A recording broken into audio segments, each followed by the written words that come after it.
This is how to prophesy accurately like Prophet Lovy Elias. If you've been thinking of how to prophesy accurately and you don't really know what to do, you don't have the systems and techniques that you can use to prophesy accurately, then this video is for you. If you really enjoyed this video, make sure to subscribe to my YouTube channel. And like I always say, if you want to get my course on prophecy, you can click the link below. So let's get started now.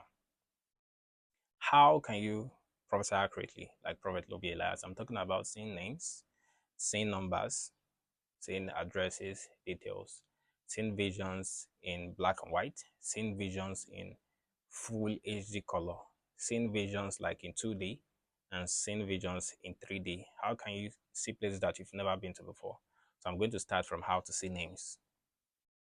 If you want to learn how to see names, you need to practice how to see names. So you need to first of all practice how to see letter A to Z. A, B, C, D, E, F, G, H, I, J, K, L, M, N, O, P, Q, R, S, T, U, V, W, X, Y, Z. So you have to do this. Once you can visualize it in maybe blue color, white color, or yellow color, you've gotten the first step. Now, the second step is to look for people and start, people that you know their name and start seeing their names. Let's say you know James. You see it's James. How did it appear to you? That is how your mind will be showing you the names of people. Or Joshua, Joshua. Where are you seeing it? Where are you seeing it in space? That exact place you are seeing it is where it will be appearing to you in your visions.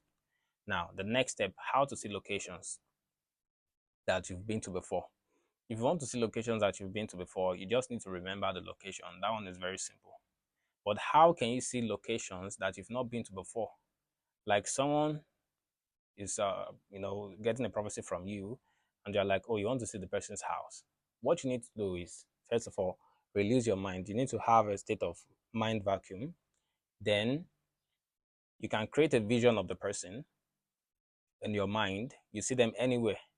Then fast forward the vision till when they will enter their house. So that way you can identify the house of the person. Or the more advanced method is when you just be like, set the intention, prime your mind. I want to know wherever this person lives, and immediately you see the house of the person.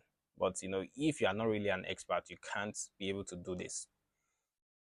Now, how to do generational prophecy?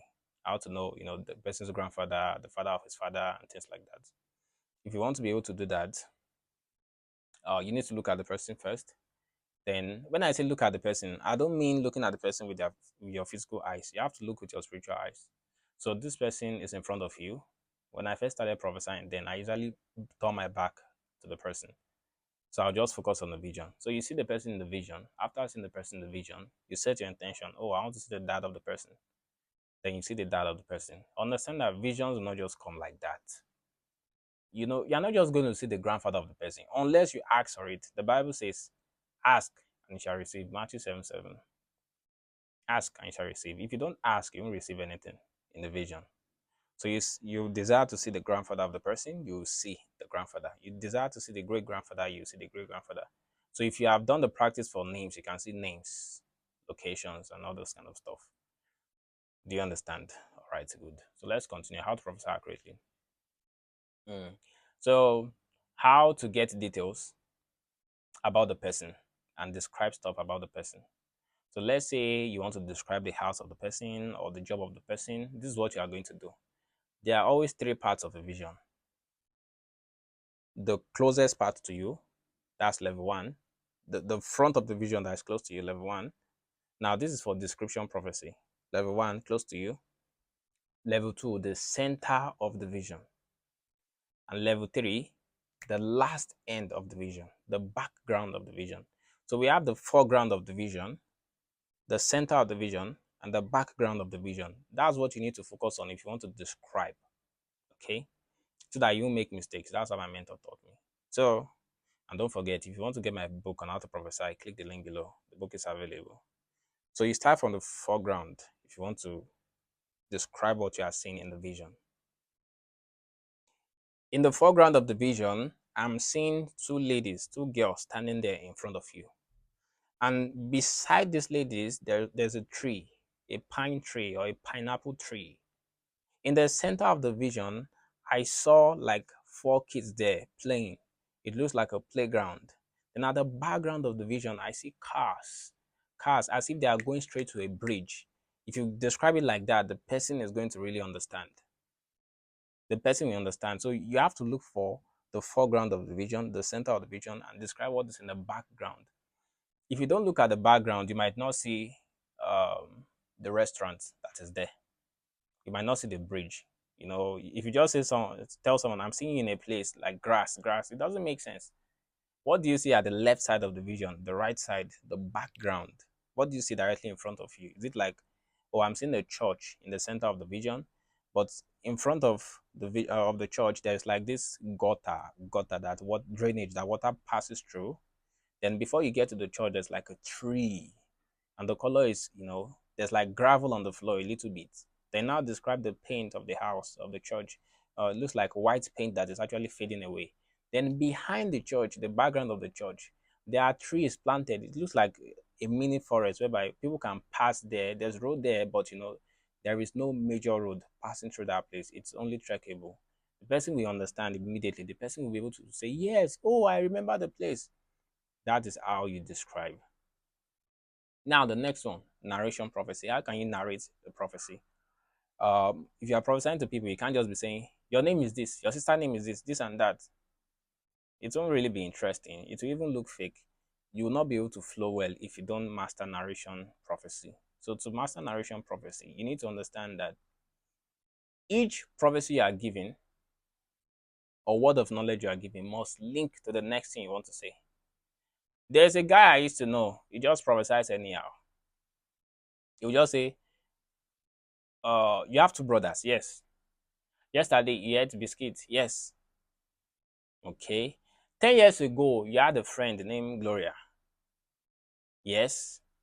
That's even if the person says yes. Like, it doesn't connect. Then we'll not give a prophecy. Don't worry, your future is going to be good. Like, that's nonsense to me. But if I want to prophesy, I'll start like this. Wait, understand. By the way, if you want to get my course on how to prophesy accurately, click the link below. You can join the group.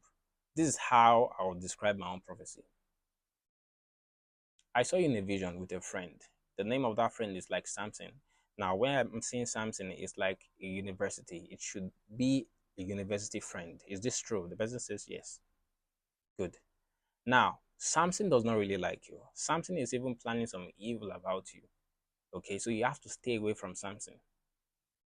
Because Samson has seen that you are going to, you have some skills, some computer skills, and he has foreseen your future that you are going to travel abroad. Because I actually see that you travel to Japan. So he has foreseen it and is angry with you. So you have to cut your connection. Now, concerning how you are going to get the money to travel to Japan, you actually get a scholarship because you'll be given a scholarship. This is how you are going to receive the scholarship. You are going to apply for it. You are going to do. That's how I give my prophecy. You see that it actually links. So there's a reason. If I tell you the name of somebody, there's actually a reason. Of course, I know how to prophesy, just calling details, but it makes no sense. So what you are saying must lead to the next point. Must lead to the next point. If you go to the person's house to review the details of the person's house, there has to be a reason. You can say, oh, I went to your house and I see that you are living on the first floor. On the first floor, there are different flats. Other people are living there. In fact, 2 days ago, I entered into your house. We were eating like rice in the morning. The person says yes. Now, when you came down, I saw a man coming to meet you. Now, this should be your husband.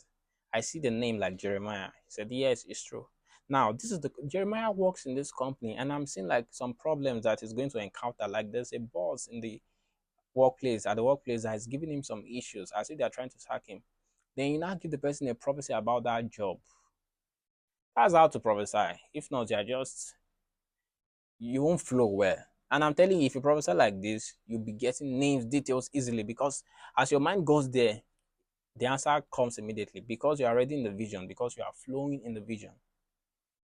So if you don't flow in the vision, you'll be making a lot of mistakes. You always be thinking, oh, what should I say next? So you need to have a flow. There has to be a flow on how you prophesy. So lastly, if you want to prophesy accurately, you need to practice. It doesn't just come in a day. I must be willing to make a lot of mistakes. But the thing is, if you have the right knowledge, which I'll give you in the course that you are going to get very soon. So if you have that knowledge, it will be much easier for you, and you're going to move at a very fast speed, but you still need to practice. I used to do like 3 hours, 6 hours a day with vague information. But if you have the same information I have, I think you are going to do excellently well. Seriously. So use this information, click the link below, get my book or my course, and I'll see you in greater heights. God bless you.